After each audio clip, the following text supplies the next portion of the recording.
காவியா சொல்றாங்க, அர்ஜுன் நீங்க தான் எனக்கு ஹெல்ப் பண்ணணும். காவியா, என்ன பண்ணணும்? அர்ஜுன், நீங்க தான் எப்படியாவது இந்த கல்யாணத்தை தடுத்து நிறுத்தணும். பல்லவி இத பாத்துடுறாங்க. பல்லவி மனசுக்குள்ள நினைக்கிறாங்க, என்ன அர்ஜுனும் காவியாவும் சீரியஸா டிஸ்கஸ் பண்றாங்க. அர்ஜுன் காவியா கிட்ட கேட்டுட்டு போயிடுறாரு.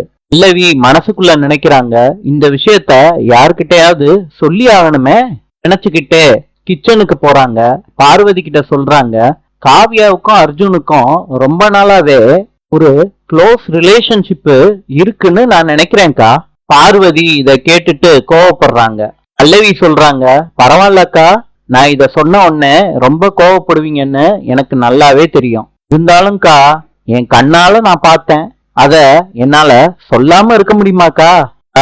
அர்ஜுனும் காவியாவும் அடிக்கடி தனியா மீட் பண்ணி 2 பேரும் பேசிக்கிறாங்க.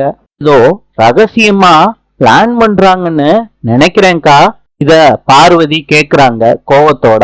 நாளை சந்திப்போம்.